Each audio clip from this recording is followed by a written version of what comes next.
दिवाली की रात थी।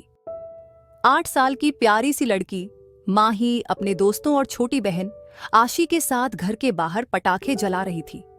चारों ओर पटाखों की आवाज और रोशनी का माहौल था। माही, आशी और उनके दोस्त अपनी मस्ती में मग्न थे। तभी माही को एक हल्की सी आवाज सुनाई दी। वह चौंकी। उसने देखा कि यह आवाज पास के ही एक पेड़ से आ रही है। वहां जाकर उसने देखा कि एक नन्हा गिलहरी का बच्चा पेड़ के नीचे बैठा कांप रहा है। माही को डर लगा कि कहीं उसे कोई और जानवर न खा जाए। वह उसे उठाकर अपने घर ले आई। माही और आशी ने उस बच्चे को अपनी दादी को दिखाया। उन्होंने अपनी मां को भी सारी बात बताई। मां ने गिलहरी के बच्चे को ध्यान से देखा और कहा, यह तो बहुत छोटा है, हमें इसकी देखभाल करनी होगी। माही की दादी ने उन्हें बताया कि उन्हें क्या करना चाहिए।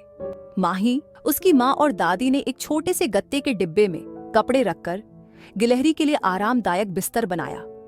मां ने एक ड्रॉपर में दूध भरकर माही को सिखाया कि बच्चे को कैसे पिलाना है। माही और आशी ने बहुत सावधानी से उसे दूध पिलाया और कहा, तुम यहां बिल्कुल महफूज हो। रात को दोनों ने गिलहरी के बक्से को अपने बिस्तर के पास रखा। उन्हें उसे अपने पास देखना बहुत अच्छा लग रहा था।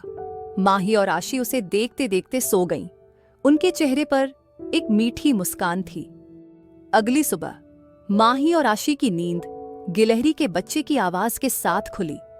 उन्होंने देखा कि बाहर से भी कोई गिलहरी आवाज लगा रही है और बच्चा भी उस आवाज का जवाब दे रहा है। ये बात उन्होंने अपने पापा को बताई।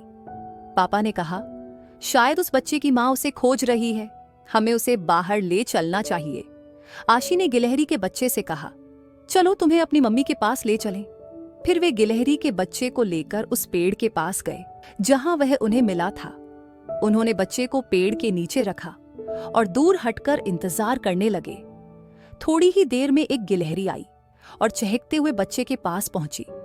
उसने बच्चे को सूंघा, अपने मुंह में उठाया और पेड़ पर चढ़ गई।